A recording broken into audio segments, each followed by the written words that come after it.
सगळ्यात जास्ती महाराष्ट्रात गुन्हे असलेला कोणी आमदार असतील तर हे घरगुती हिंसाचारापासून यांच्यावर या ठिकाणी गुन्हे दाखल आहेत। हे बघा भरतशेठ गोगावले, कॅश बॉम्ब नंबर 2। हे चीटर आमदार आहेत, हे जनतेची कशी फसवणूक करतात हे टोटल कंटिन्यू सुनील तटकरे साहेब, अनिकेत तटकरे साहेब आपल्याला सांगतातच आहे। कॉन्ट्रॅक्टरना विचारलं की का काम केलं नाही, का अर्धवट ठेवलं, तर ते बोलतात आमदाराच्या कमिशननी आम्ही दबलेलो आहोत, नुसते हप्ते आणि कमिशन या ठिकाणी आम्हाला मानले जातात। शेतकरी कामगार पक्षाची ही मागणी आहे की कालचा जो व्हिडिओ सगळ्यांनी पाहिला कॅश सोबत महेंद्र दळवींचा, त्याच्यावर शासनाने, केंद्र आणि राज्य शासनाने, CBI, ED आणि सगळ्या अँटी करप्शन ब्युरो, सगळ्या एजन्सीजकडनं सखोल त्याची चौकशी केली पाहिजे, ही आमची प्रमुख मागणी आहे। ते व्हिडिओ खरा खोटा वेगळी गोष्ट आहे, पण सखोल चौकशी तर नक्कीच झाली पाहिजे। आणि हे बघतात ना आमची पार्श्वभूमी काय, ही यांची पार्श्वभूमी। सगळ्यात जास्ती महाराष्ट्रात गुन्हे असलेला कोणी आमदार असतील तर हे घरगुती हिंसाचारापासून यांच्यावर या ठिकाणी गुन्हे दाखल आहेत। तिसरं म्हणजे यांची काही हिस्ट्री, फार पार्श्वभूमी काय लपलेली नाहीये।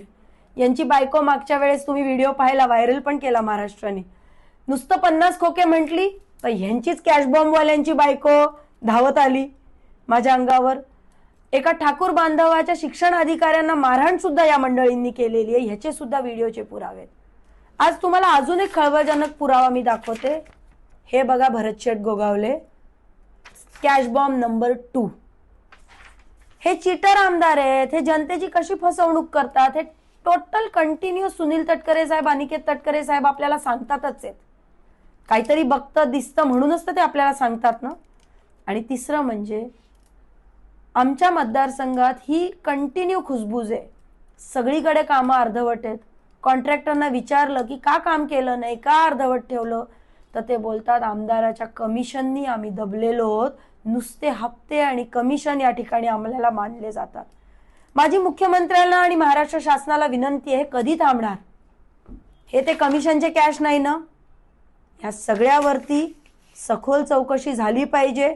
यांच्या प्रत्येक अकाउंटवरती खूप डीप चौकशी झाली पाहिजे। यांच्या संबंधित असलेले लोक, अधिकारी, आता मुरुडच्या CEO ची सुद्धा त्या ठिकाणी चौकशी झाली पाहिजे। कित्येक बिलं, कित्येक भ्रष्टाचार तिथून त्या ठिकाणी केलेला आहे। ही मागणी या ठिकाणी मी शेका पक्षाच्या वतीने करते।